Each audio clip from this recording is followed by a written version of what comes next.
Bonjour à tous, aujourd'hui nous recevons Margot Picetta, Miss Pays de Savoie 2023 et Patricia Roccanati, présidente du comité Miss Rhône-Alpes et déléguée Miss France. C'est tout de suite sur le plateau de Savoie News.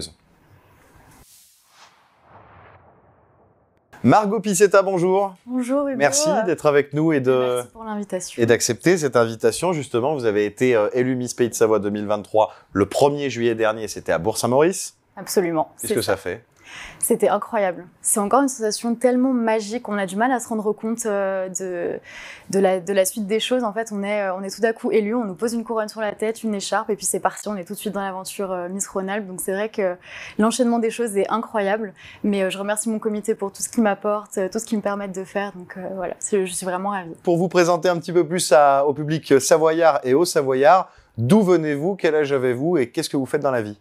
Alors, je vais sur mes 22 ans. J'habite à Saint-Julien-en-Genevois et je viens de terminer une formation dans le domaine de la finance. Donc, je travaillais dans une banque privée pendant 3 ans, tout en passant simultanément 3 diplômes.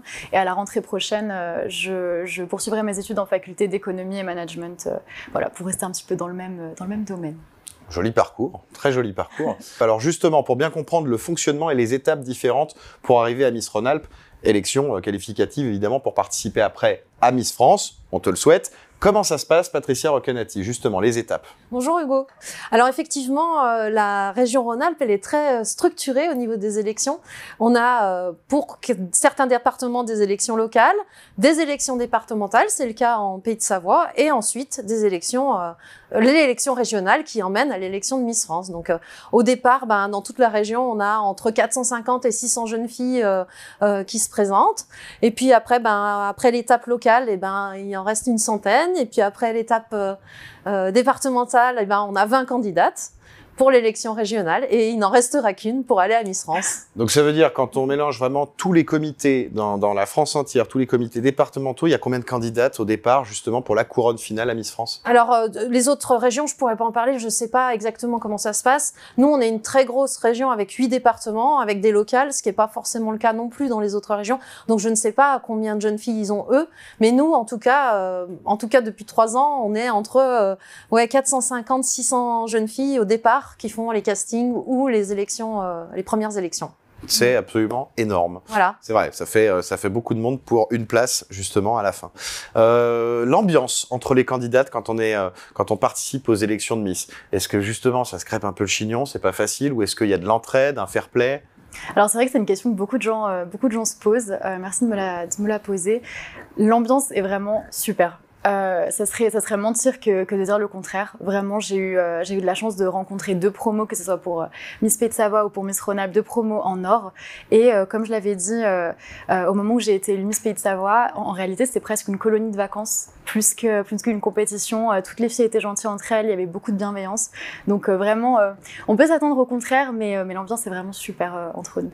On est là à seulement quelques jours de l'élection Miss Rhône-Alpes qui a lieu donc le 23 septembre à La Roche-sur-Foron, en Haute-Savoie, à Roche Expo exactement. Il reste encore, je crois, quelques petites places, donc vous pouvez évidemment les réserver sur Internet. Comment vous vous préparez à ça? Est-ce que c'est un travail de sportif de haut niveau? Est-ce qu'on doit se préparer tous les jours? Alors, on pourrait penser que c'est quelque chose qui se base uniquement sur le physique, que c'est vraiment qu'un concours de beauté et qu'on se prépare uniquement physiquement. J'aimerais rappeler que vraiment, on doit aussi avoir une préparation plutôt mentale. On a un test de culture générale, on va avoir une question d'improvisation le jour J également. Donc, plus qu'une préparation uniquement physique de beauté, on a vraiment toute cette partie un petit peu mentale, essayer d'enrichir au maximum ses connaissances, etc. Et il y a aussi tout le point de devoir faire venir du monde dans la salle. Et ça, c'était vraiment la première étape de ma préparation que j'ai commencé tout de suite dès la semaine qui suivait mon élection, où en fait on essaie de fédérer vraiment le plus possible de monde pour venir nous soutenir le 23 septembre. Donc voilà, il y a vraiment une préparation sur plusieurs points. On doit être vraiment très polyvalente, j'ai envie de dire. Confirmez, Patricia, vous, votre rôle justement avec ces jeunes filles? Oui, alors déjà, je reviens sur le point colonie de vacances, c'est exactement ça. En fait, les Miss, c'est pas un sport individuel, c'est vraiment un sport d'équipe. C'est-à-dire que chacune se monte petit à petit son réseau et puis des amitiés qui sont durables. Moi-même, plus de 20 ans après, mes meilleures amies sont les jeunes filles qui ont fait Miss France avec moi. C'est vraiment un sport d'équipe. Effectivement, il y en aura qu'une, mais La jeune fille qui va partir à Miss France, elle aura besoin de cette équipe-là, de soutien derrière. Alors pour des choses totalement matérielles, du prêt de robe, de maquillage ou je ne sais quoi, mais surtout pour un accompagnement mental et moral.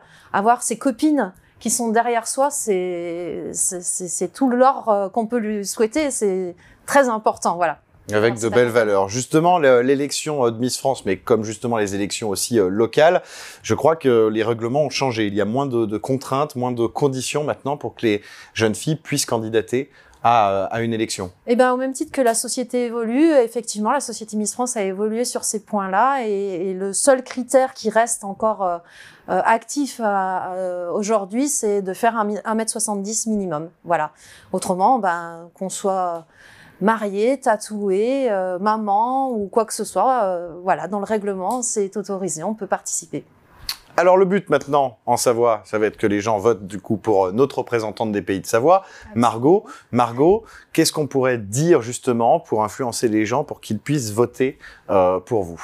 Alors, ce que j'aimerais vraiment faire passer comme message, c'est de toujours croire en ses rêves. J'ai été quelqu'un qui, pendant longtemps, mettait ses rêves de côté, mettait ses ambitions de côté par peur du regard des autres. J'avais vraiment peur de ce que les gens pouvaient dire, faire ou même penser de moi. Et ça m'a freinée dans beaucoup de choses dans ma vie. Et aujourd'hui, justement, j'aimerais prouver que autre qu'une femme qui fait des études, etc., on peut justement poursuivre ses passions, poursuivre ses rêves. Et j'aimerais encourager toutes les personnes qui ont des ambitions dans la tête de les poursuivre et de surtout, arrêter d'avoir peur du regard des autres. Quand on est élu Miss, quand on a justement, entre guillemets, ce statut, est-ce qu'il y a des causes qui vous tiennent à cœur personnellement, qu'on a envie de mettre en avant, qu'on a envie de porter pendant son mandat? Absolument, je pense qu'on a toujours des causes qu'on a envie de porter. Je tiens quand même à rappeler que toutes les causes, pour moi, sont nobles et méritent d'être soutenues. Cependant, j'en ai une quand même qui me tient particulièrement à cœur. J'ai une personne dans ma famille qui est atteinte d'autisme et ma famille a toujours aidé cette cause. Et donc, j'aimerais vraiment beaucoup apporter, moi aussi, ma pierre à l'édifice dans cette belle cause qui est le soutien aux personnes atteintes d'autisme. Donc voilà, si je peux faire partie d'une association ou même aider les jeunes enfants atteints de malheureusement cette maladie, j'en serais très très fière, vraiment. Alors justement, pour justement mettre cette cause en avant aussi et te soutenir et vous soutenir, quel est ton numéro de candidature justement pour qu'on puisse te soutenir déjà par SMS ou pour les personnes qui seront dans la salle le 23 septembre? Alors je garde mon numéro porte-chance puisqu'à Pays de Savoie j'étais la candidate numéro 13 et à Rhône-Alpes je serai toujours la candidate numéro 13. Donc voilà, vous pourrez voter mon numéro les 22 et 23 septembre au 7 14 15. Numéro 13, je compte sur vous.